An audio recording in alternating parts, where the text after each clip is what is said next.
Liquor scam కేసులో సూత్రధారి వ్యూహాత్మకంగా వ్యవహరిస్తున్నారు.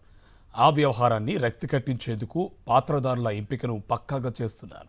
ఎవరి మీద కుట్ర పన్నాలి, ఎవరిని ఇరికించాలి అని చాలా ప్లాన్డ్గా పన్నాగం పడ్డారు. ఏపీలో ముఖ్య నేత సమర్పించు ఆ మందు పాత్రల కథేంటో ఇప్పుడు చూద్దాం. మద్యం మాఫియా డాన్గా గుర్తింపు పొందిన ముఖ్యమంత్రి చంద్రబాబు రెడ్ బుక్ కుట్రను రక్తి కట్టించేందుకు సరికొత్త కుతంత్రాలకు పదును పెడుతున్నారు.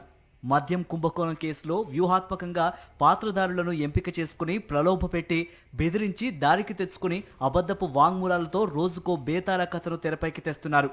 కట్టుకథలు అల్లుతూ వాటిని వారితో పలికిస్తున్నారు. అవే కల్పిత కథలను రిమాండ్ రిపోర్ట్లో పొందుపరుస్తున్నారు. దానిపై తాము సంతకం చేయలేదని నిందితులే స్వయంగా న్యాయమూర్తుల ఎదుట వెల్లడిస్తున్నారంటే బాబు బేతాళ కథలు ఏ స్థాయిలో ఉన్నాయో అర్థం చేసుకోవచ్చు. ఇక టీడీపీకి చెందిన విజయవాడ ఎంపీ కేశినేని చిన్ని వ్యాపార భాగస్వామిగా ఉన్న రాజ్ కేసిరెడ్డిని సరికొత్త పాత్రధారిగా చంద్రబాబు తీసుకొచ్చారు. తాను అబద్ధాలు చెప్పలేనని, ఇంత దారుణమైన రిమాండ్ రిపోర్ట్లో సంతకం చేయలేదని రాజ్ కేసిరెడ్డి చెప్పారు. అదే విషయాన్ని న్యాయస్థానంలోనూ వెల్లడించారు.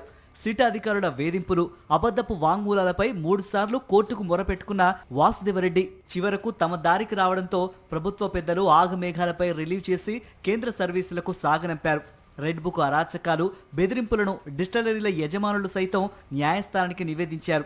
చంద్రబాబు సూత్రధారిగా ఆడిస్తున్న ఈ కపట నాటకంలో బేవరేజెస్ కార్పొరేషన్ పూర్వ ఉద్యోగులు సత్యప్రసాద్, అనుష, మాజీ ఎంపీ విజయసాయిరెడ్డి, టీడీపీ నేత ఎస్పీవై రెడ్డి అల్లుడు శ్రీధర్ రెడ్డి పావులుగా మారారు. బెదిరించడం, వెంటాడి వేటాడి వేధించడం, అబద్ధపు వాంగ్మూలాలు ఇప్పించడం దాకా అంతా చంద్రబాబు డైరెక్షన్లోనే సాగుతోంది.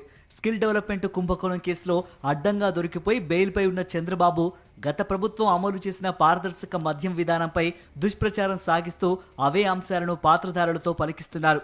గతంలో 2014 నుంచి 18 మధ్య టీడీపీ అధికారంలో ఉన్నప్పుడు విచ్చలవిడిగా సాగిన మద్యం దందాను మించి ఇప్పుడు 2024లో నూతన విధానం పేరుతో దోపిడీకి రాచబాట వేస్తున్నారు. టీడీపీ సిండికేట్ దోపిడీకి అడ్డుకట్ట వేసి వైఎస్ఆర్సీపీ ప్రభుత్వం పారదర్శకంగా అమలు చేసిన దశలవారీ మద్యం నియంత్రణ విధానంపై అక్రమ కేసుతో కుయుక్తులకు పదును పెడుతున్నారని పార్టీ నేతలు విమర్శలు గుప్పిస్తున్నారు.